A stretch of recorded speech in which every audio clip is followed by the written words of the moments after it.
Meus amigos, o Palmeiras fez uma das piores atuações nessa temporada e perdeu por 1-0 para o Atlético Paranaense logo numa semifinal de Libertadores. E nesse vídeo aqui eu vou te explicar uma coisa muito importante nesse momento, que é o porquê. Por que que o Palmeiras jogou tão mal? Por que a atuação foi tão ruim? Já que terça-feira que vem tem outro jogo no Allianz Parque, o Palmeiras tem plenas condições de virar.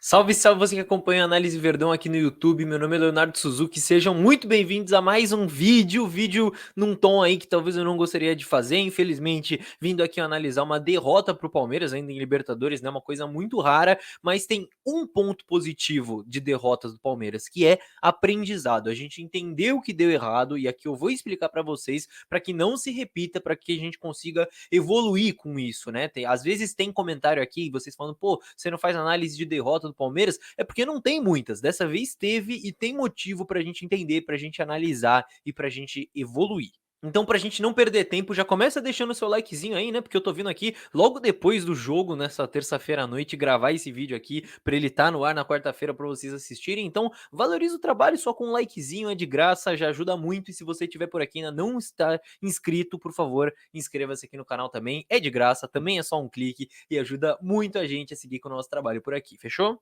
Muito bem, gente. Então vamos começar falando sobre o primeiro tempo, que foi realmente muito ruim. Vamos tentar entender o porquê.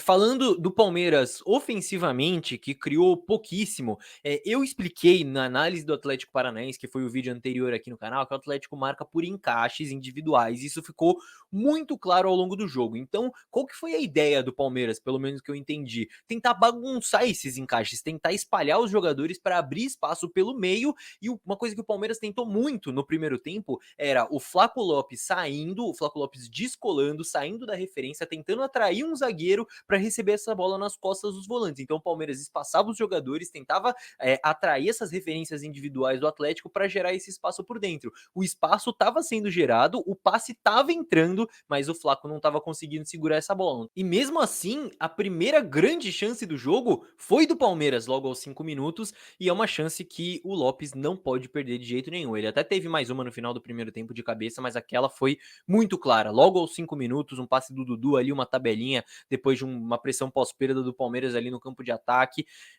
não pode perder de jeito nenhum. Então eu identifiquei essa intenção do Palmeiras, mas parece que depois do gol do Atlético, que foi ali na metade do primeiro tempo, o time desligou, o time se perdeu, se desconcentrou, não sei, uma coisa que não é comum. Então, tudo isso que eu falei aqui pra vocês, dessa ideia, valeu só para os primeiros 20 minutos, porque depois do gol isso de nada valeu.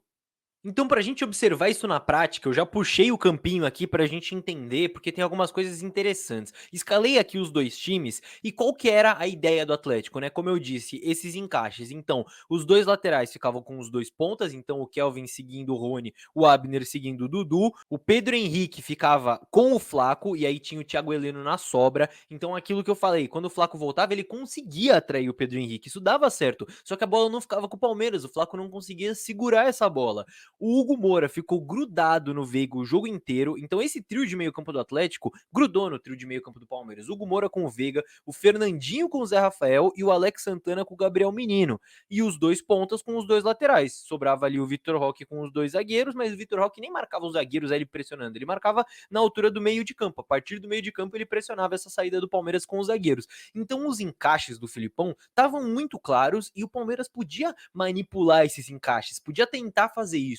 Só que aí entra para mim o que foi o maior problema do Palmeiras aqui, que foi a postura competitividade nesses duelos. Então, de que adianta você ter um jogador te seguindo o campo inteiro, né? Não é o campo inteiro, né? Mas enfim, um jogador te seguindo ali, um jogador que você consegue manipular para onde ele vai, você consegue manipular essa marcação. Do que isso adianta se você não tá ganhando esse duelo de um contra um, se você tá errando passe, se você tá sendo pressionado com facilidade, se você tá desconcentrado, se você não tá ganhando duelo, se você tá mal fisicamente. Eu acho que esse foi o grande problema do Palmeiras, porque o Atlético criou esses duelos individuais, o Palmeiras poderia tirar proveito disso, mas não conseguiu porque tava sem competitividade nesse sentido.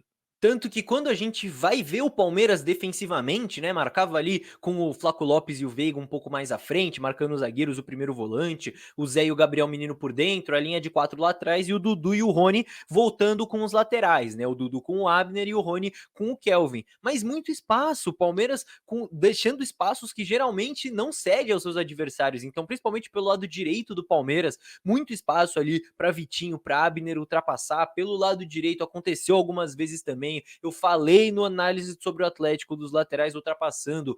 Uma coisa que a gente não vê em quase nenhum jogo, o miolo de zaga do Palmeiras, a dupla de zaga Murilo e Gomes desligados, perdendo muitas jogadas para o Vitor Roque, que a gente também falou na análise do Atlético. Olha, marquem esse jogo porque até o Gomes foi mal posicionado em alguns momentos, fazendo umas coberturas meio atrasadas em outros, às vezes inseguro, o Marcos Rocha tomando bola nas costas ali em vários momentos. No gol do Atlético, o Murilo foi muito mal ali no gol, né? Não dividiu com o Vitor Roque, deixou ele dominar, girar, bater para o meio da área ali. O Alex Santana conseguiu dominar com liberdade, né? Dominar e bater dentro da pequena área. Então, assim, foi um negócio meio à parte. Agora, eu preciso dizer aqui, o gol do Atlético Paranaense foi de uma coisa que eu também disse na análise do Atlético no último vídeo do canal, porque foi uma triangulação pelo lado do campo entre lateral, ponta com lateral ultrapassando e com cruzamento. Se você vê o vídeo, eu falei exatamente isso.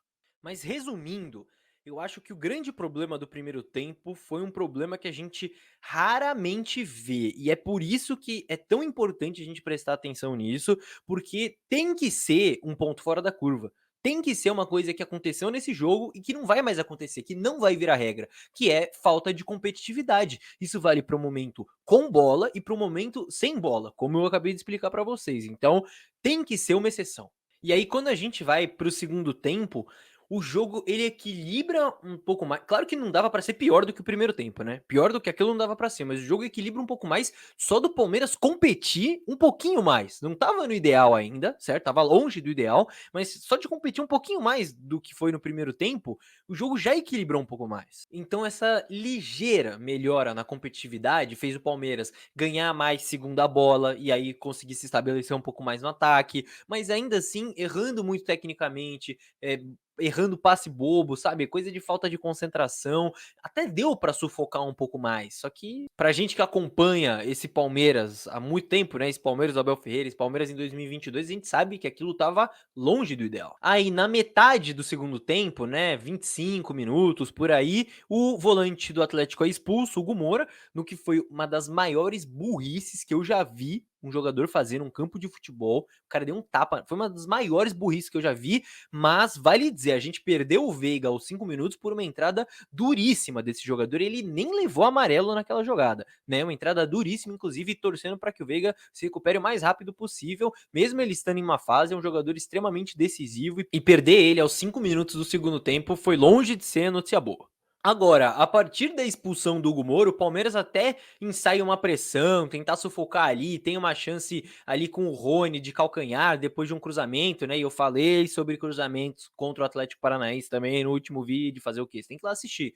Mas eu gostaria até de saber quantos minutos de bola rolando teve depois que o Hugo Moura foi expulso, porque o Filipão foi expulso ali do banco de reservas logo depois e demorou uns 5 minutos para sair. Aí teve cera, teve substituição, teve falta, teve um monte de coisa. Então, assim, teve pouco jogo mesmo depois da expulsão. Mas é claro, isso não é desculpa porque o Palmeiras não estava mostrando que ia conseguir fazer o gol ali em nenhum momento, sabe? Foi uma pressão mais ali sufocando, mais tentando se estabelecer no campo de ataque, ganhar a segunda bola, cruzar na área e tudo mais, até depois que o Palmeiras colocou o Navarro, né, que é um centroavante mais de área. Mas a gente sabe que estava tudo longe do ideal, né? Jogadores mal individualmente e o banco a gente sabe que não ajuda muito. A diferença dos titulares do Palmeiras para o banco do Palmeiras é abissal, é muito grande. A gente fala isso aqui no canal há muito tempo.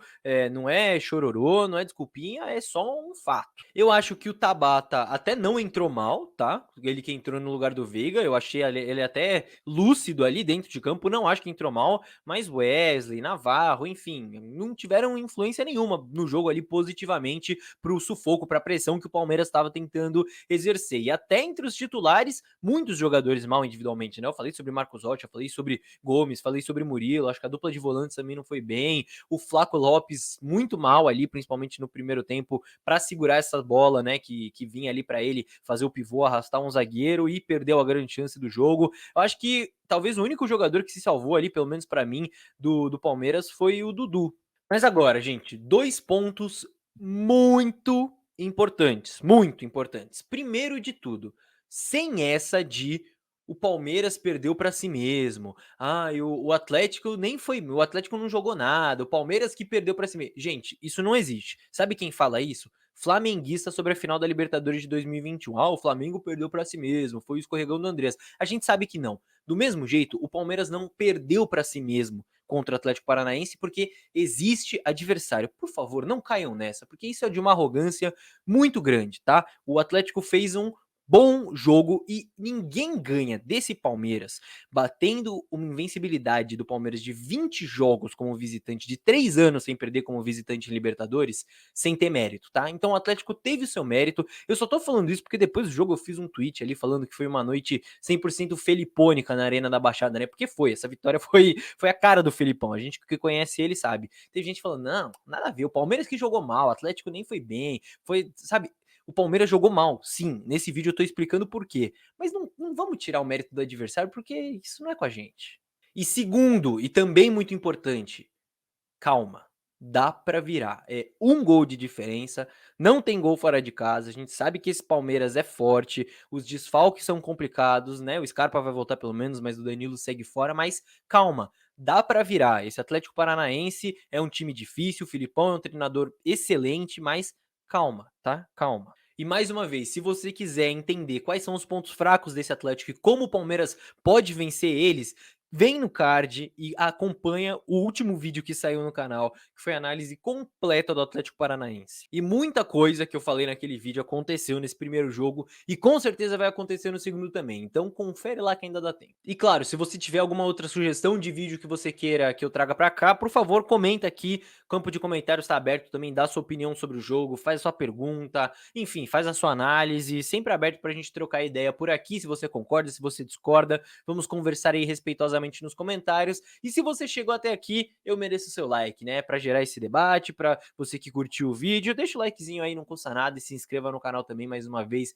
se você ainda não tá inscrito. No mais é isso, rapaziada. Eu sei que é chato falar sobre derrota, mas é importante aprender com os erros e é importante ter calma, porque dá pra virar esse negócio. Vejo todos vocês no próximo vídeo. Tchau, tchau.